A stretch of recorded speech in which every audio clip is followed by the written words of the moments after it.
Hello बच्चों, welcome back to Bhaskar English point. आप सभी बच्चों का एक बार फिर से इस चैनल पर हार्दिक स्वागत है। आज हम लोग पढ़ेंगे प्रीपोजिशन। जिन बच्चों को प्रीपोजिशन नहीं आता है, पहले तो उसके बेसिक कॉन्सेप्ट को पढ़ें, उसके बाद उसके डीप में जाएं, तभी प्रीपोजिशन को आप समझ पाएंगे। तो आइए सबसे पहले हम लोग प्रीपोजिशन के बेसिक चीज़ों को पढ़ते हैं और उसके बाद फिर धीरे धीरे हम लोग आगे पढ़ेंगे। पार्ट 1 में प्रीपोजिशन के इस भाग में आप डेफिनेशन और कुछ प्रीपोजिशन के प्रयोग पढ़ेंगे। उसके बाद फिर हम लोग जैसे जैसे बढ़ते जाएंगे प्रीपोजिशन, अगला पार्ट आते जाएगा, आप इजी वे में पढ़ते जाएंगे। आइए तो शुरू करते हैं प्रीपोजिशन। तो बच्चों, प्रीपोजिशन जो है, जिसका हिंदी होता है संबंध सूचक अव्यय। प्री जोर पोजीशन से बनता है। प्री मतलब पहले, पोजीशन मतलब स्थान। यानी कि इसको जब हम परिभाषित करते हैं, इसको जब हम लोग डिफाइन करते हैं, तो आइए देखते हैं क्या होता है। A word that comes before a noun और a pronoun to show its relation to some other words in the sentence is called preposition। Preposition नहीं बल्कि प्रेपोजिशन, इसको शुद्ध प्रोनाउंसिएशन करेंगे बच्चों, प्रेपोजिशन। तो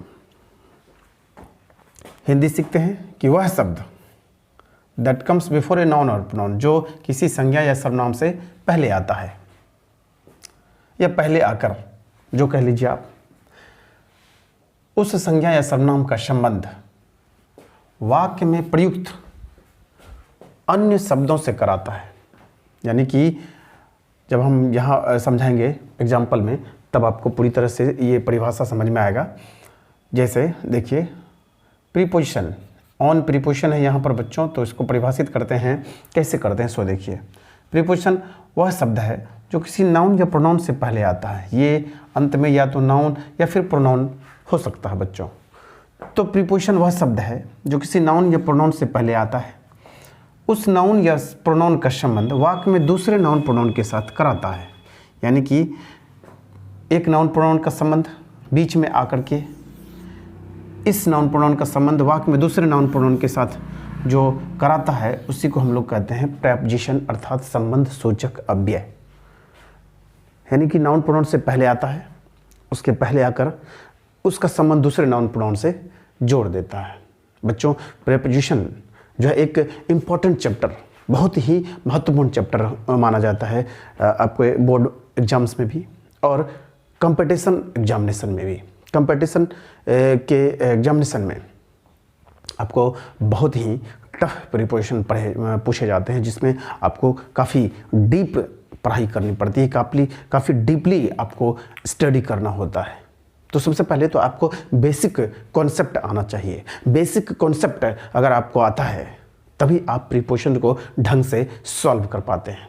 तो प्रीपोजिशन एक दो उदाहरण और देंगे हम, इसके बाद यूज़ पढ़ेंगे। एक जैसे समझिए, इसको जब हम हिंदी में करते हैं, वह सड़क पर खेल रहा है, वह सड़क पर, तो वह और सड़क, ये जो नाउन प्रोनाउन है बच्चों, इसके बीच में आकर के ये संबंध जोड़ने का काम करता है, संबंध दिखाने का काम करता है, संबंध स्थापित करने का काम करता है। एक यानी कि नाउन प्रोनाउन को दूसरे नाउन प्रोनाउन के बीच में आता है और उसके बीच में संबंध दिखाता है। In, at, into, on, etc etcetera वगैरह वगैरह जो होते हैं, वो सब क्या करते हैं, एक नाउन प्रोनाउन को दूसरे नाउन प्रोनाउन से उसका जो है संबंध शो करता है। एक उदाहरण लेते हैं और बच्चों, जैसे कि सी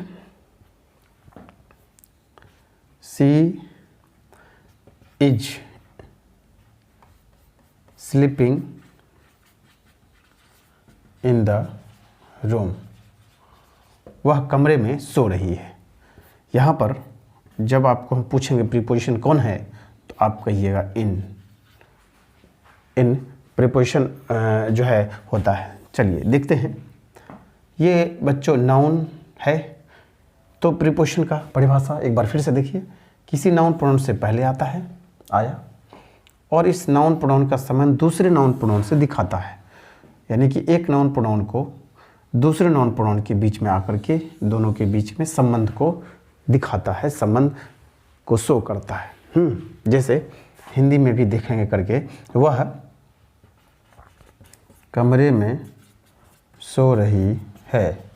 अब यहाँ पर मैं जो है बच्चों, मैं, वह और कमरे, यानी इस नाउन और इस प्रोनाउन को बीच में क्या कर रहा है, दोनों के बीच में संबंध जोड़ रहा है। वह कमरे में, ये जो मैं है, अगर बच्चों यहाँ से मैं को हम हटाते हैं एक पल के लिए, आप हटाइए तो आपको इसका देखिए, वह कमरे सो रही, यानी कि यहाँ जो संबंध विच्छेद हुआ, लग ही नहीं रहा कि वाक्य जो है में कुछ अर्थ है, वह कमरे सो रही है, कुछ और ही अर्थ निकल रहा है।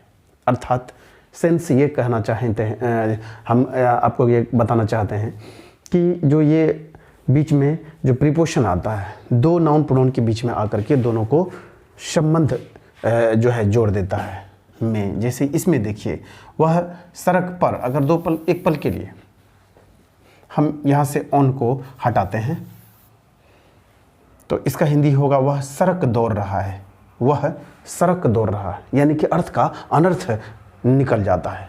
इसलिए आपको यहाँ पर जो हम लोग प्रीपोजिशन लेते हैं, इस नाउन को इस प्रोनाउन से क्या करता है, वह जोड़ देता है, वह संबंध दिखा देता है, जिसके कारण से वाक्य का जो अर्थ है वह सुटेबल निकलता है। वह सड़क पर दौड़ रहा है, अगर वह ऑन हट जाए वहाँ से तो उसका मीनिंग होगा वह सड़क दौड़ रहा है, जो विचित्र सुनने में भी लगेगा और अर्थ के दृष्टिकोण से वह गलत भी होगा।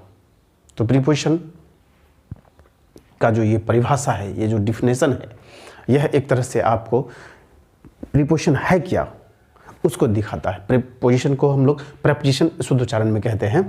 तो आखिर ये है क्या, तो सिंपल वे में आप याद रखेंगे, प्रीपोजिशन वह शब्द है जो किसी नाउन या प्रोनाउन से पहले आता है और उस नाउन प्रोनाउन का संबंध दूसरे नाउन प्रोनाउन से दिखाता है, दैट इज प्रीपोजिशन।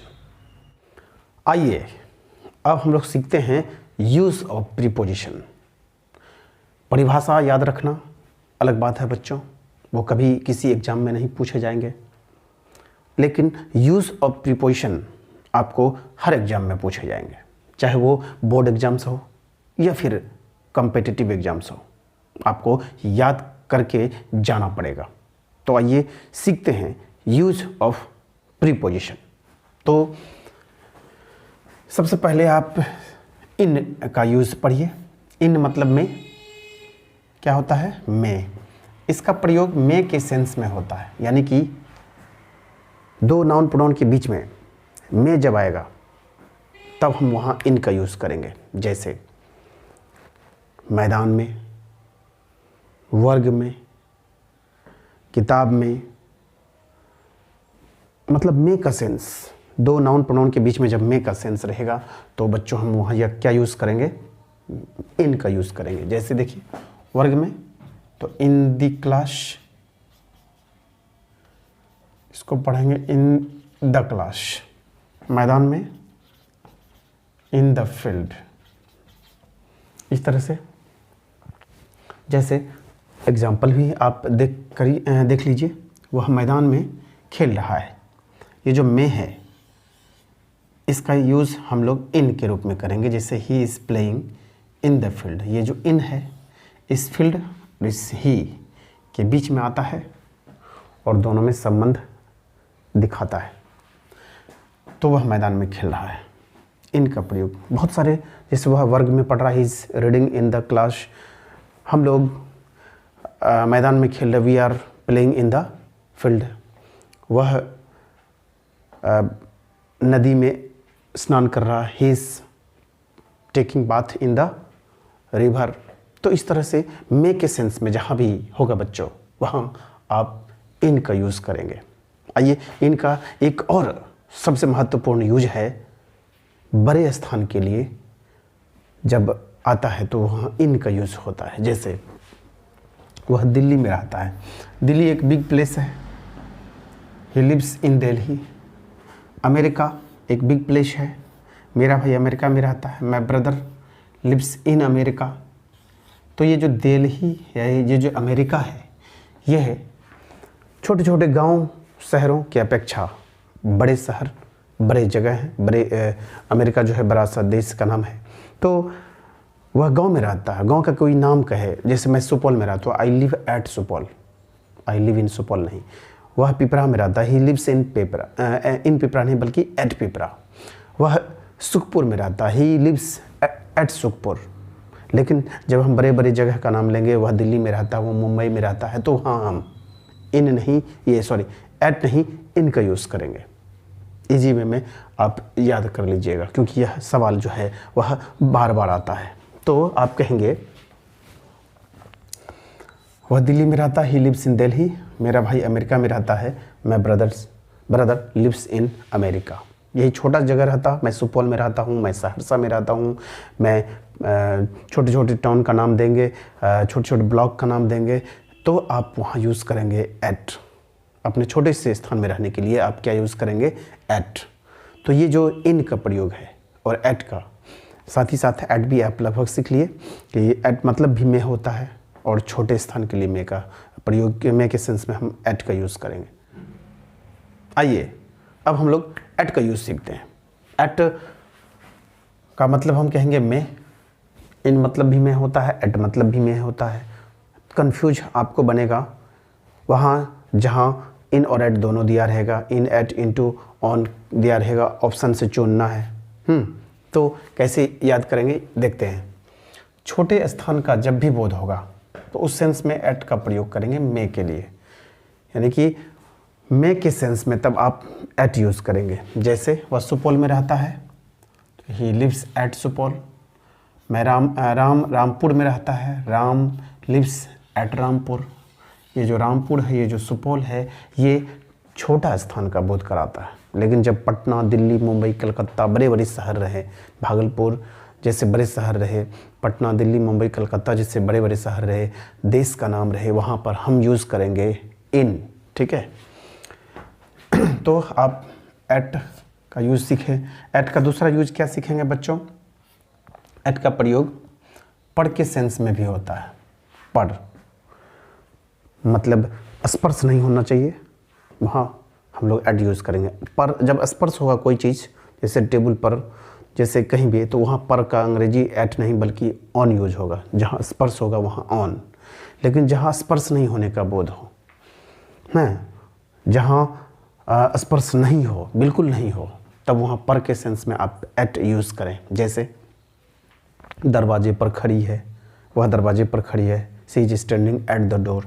दरवाज़ा यहाँ, उसके अगल बगल कहीं दूसरे जगह खड़ा लोग रहता है ना, तो वहाँ सटने का या उसके ऊपर का बोध हो ही नहीं सकता है, तो वहाँ आप क्या लगाएंगे? Eight the door. जैसे पिताजी घर पर नहीं है, तो घर पर यानी सबसे ऊपरी हिस्से पर जाकर के पिताजी बैठ नहीं सकते, तो वहाँ स्पर्श होने का कोई, टच होने का कोई बोध ही नहीं होगा। तब ऐसी स्थिति में हम लोग घर पर यानी एट होम यूज़ करेंगे। My father is at home.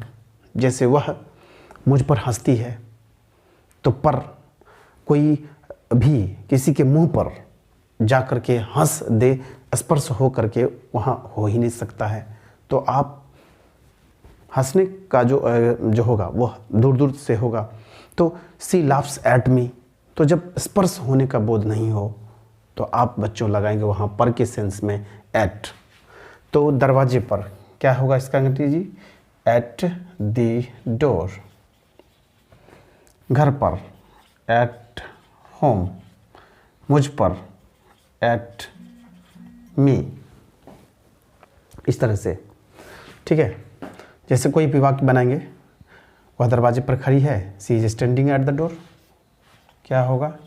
C is standing at the door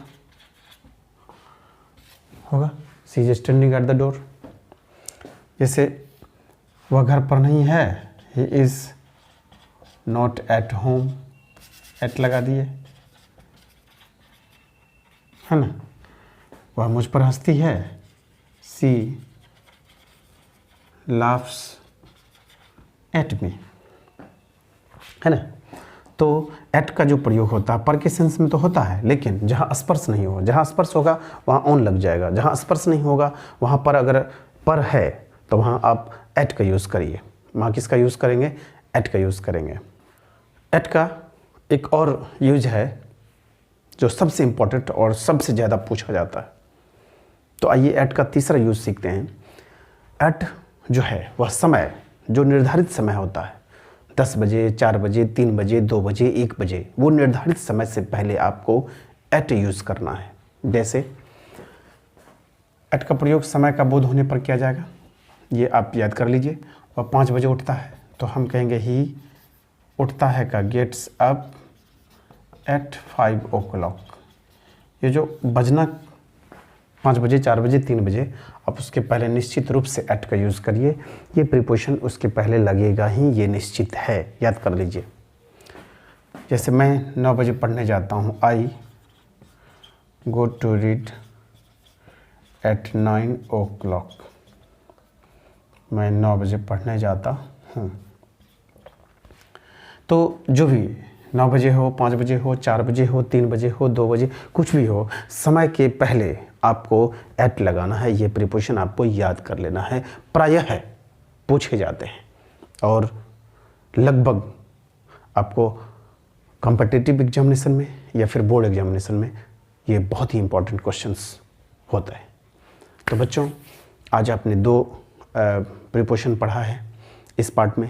अगले पार्ट में 3-4 प्रीपोजिशन हम पढ़ाएंगे और उम्मीद है कि आपको अच्छी तरह से समझ में आया होगा। मुझे लगता है कि आप निश्चित रूप से समझे होंगे। अगर आपको यह वीडियो पसंद आता है और पढ़ाई अच्छी लगती है तो आप निश्चित रूप से हमारे इस चैनल को सब्सक्राइब करें और लाइक का बटन अवश्य दबाएं। तो अब मिलते हैं फिर अगले वीडियो में। तब तक के लिए गुड बाय, मेनी थैंक्स।